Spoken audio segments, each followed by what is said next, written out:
to Nick's Classical Guitar. Today we'll be looking at 3 guitars, and hopefully this will give you a pretty good idea on what the French school of guitar is about. So first off, what do I mean by the French school of guitar? It's mostly about the modern school of French guitar building that's been continuing until today, because there was a long-lasting tradition of guitar builders, luthiers in France, in Paris, but they mostly built romantic guitars.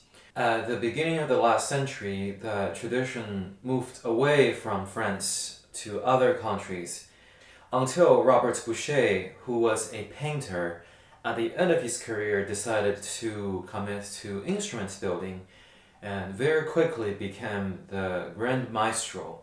After him came many guitar masters such as Daniel Friederich, Dominique Field.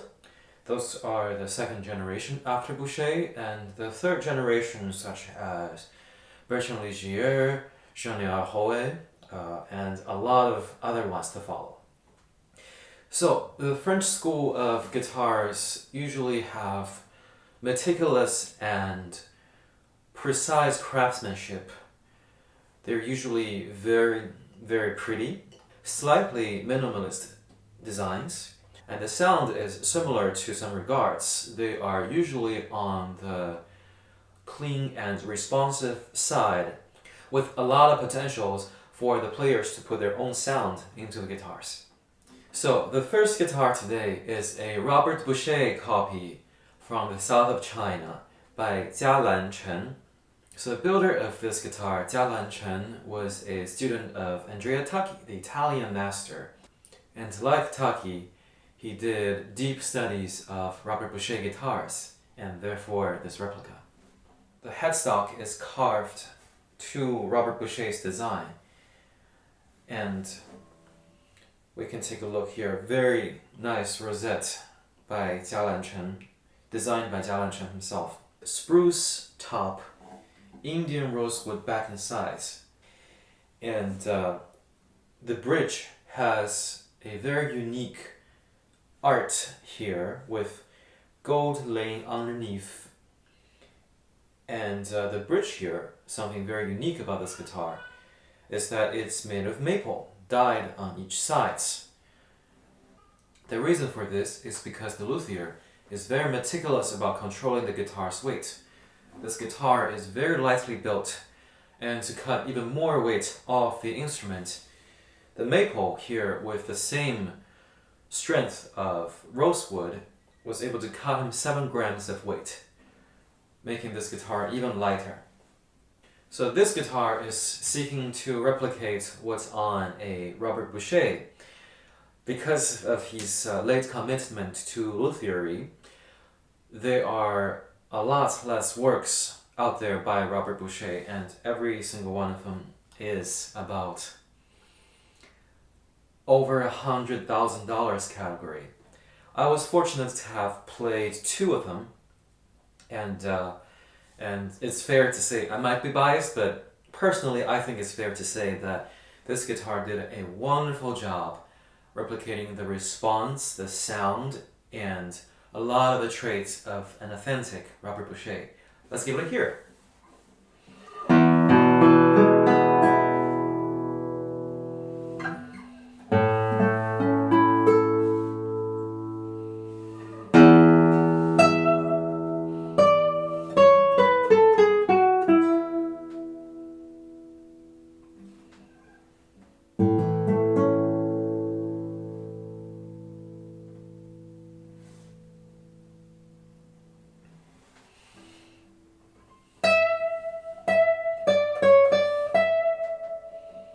I think this guitar has a very creamy top.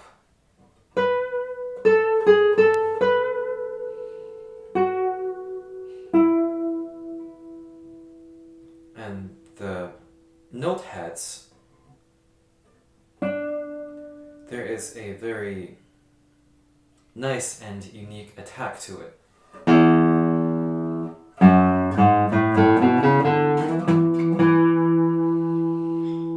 bass notes, they have a little bit of bite to it.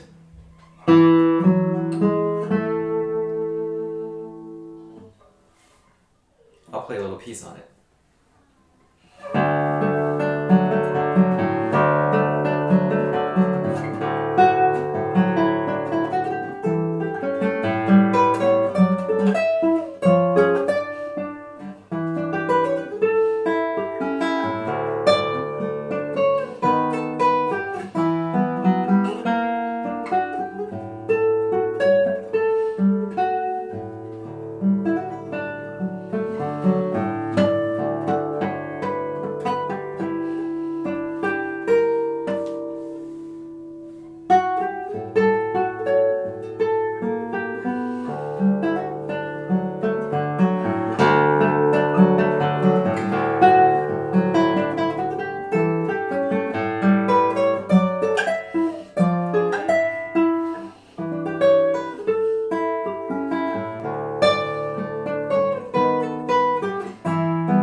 Wow, I think it's clean, it's responsive, it's creamy.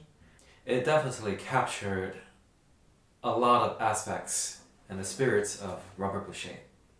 Let's move on to the next guitar. The next guitar today is a 2006 Daniel Friederich guitar.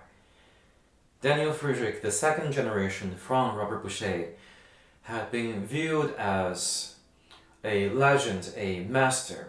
His craftsmanship is unmatched, and his guitars are loud, responsive, and honestly, I think magical. So this guitar, it was built at the end of his career, and I think it captured a lot of his late styles. The sides are laminated, so a layer of Indian rosewood on the outside and a layer of mahogany on the inside. A very unique carved headstock. Beautiful tuners. Well, let's give it a hear.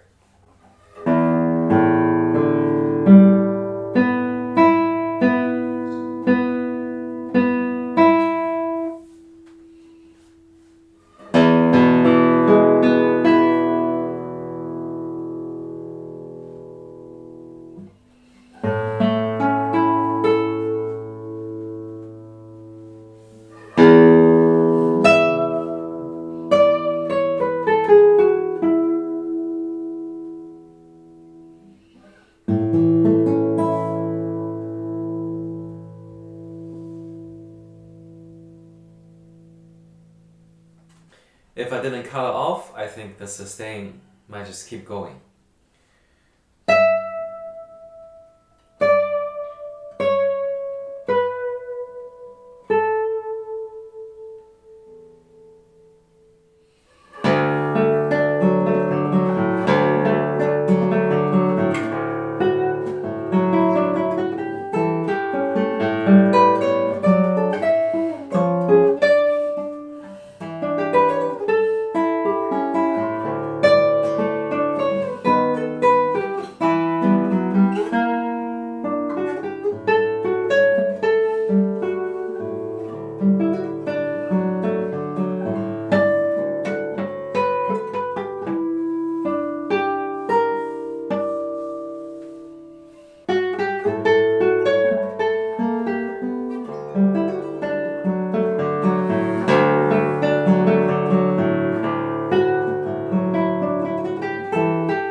I think for a long time luthiers have been struggling with a problem, which is the good trebles and good basses, they're hard to have at the same time.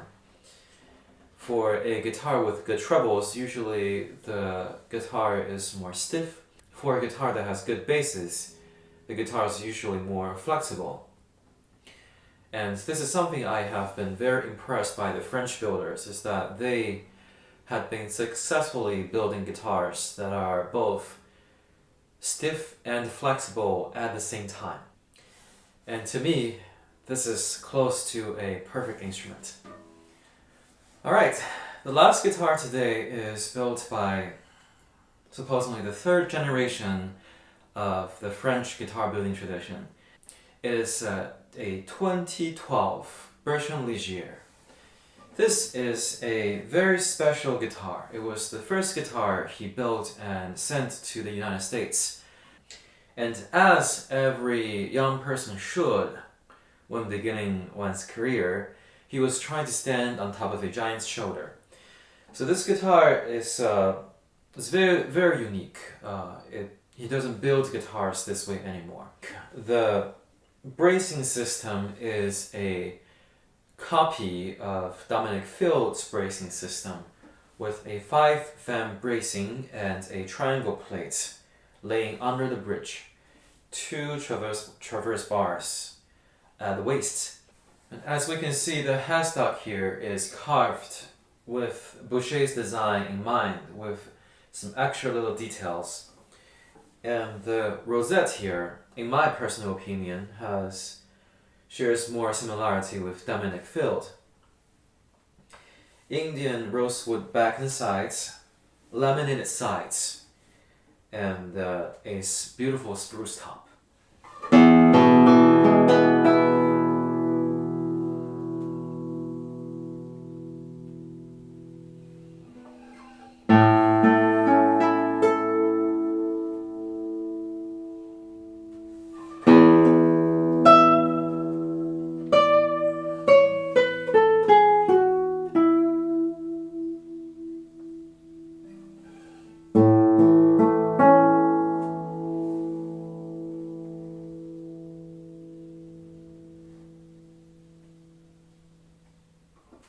I think the guitar is built with laminated sides.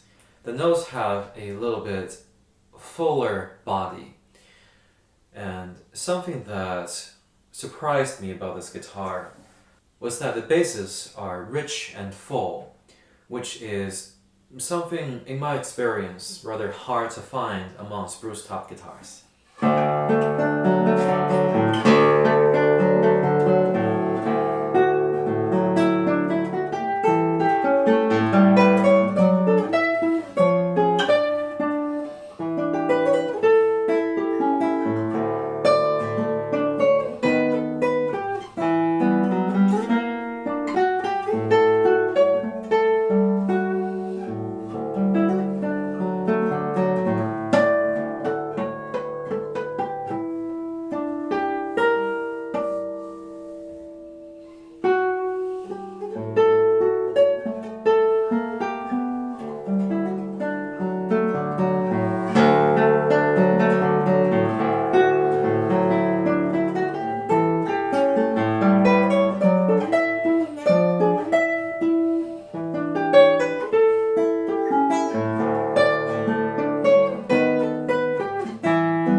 Well, I found that there were many similarities between this guitar and the first guitar, the Robert Bouchet copy. While they're both responsive, I do think the bass on this guitar is fuller and richer. On the other hand, more modern sounding, and the Robert Bouchet copy a little bit creamier and more traditional sounding. So which one is your favorite? Please leave a comment below and tell me which one's your favorite guitar. And if you enjoyed the video, please like and subscribe to my channel. I'll see you next time.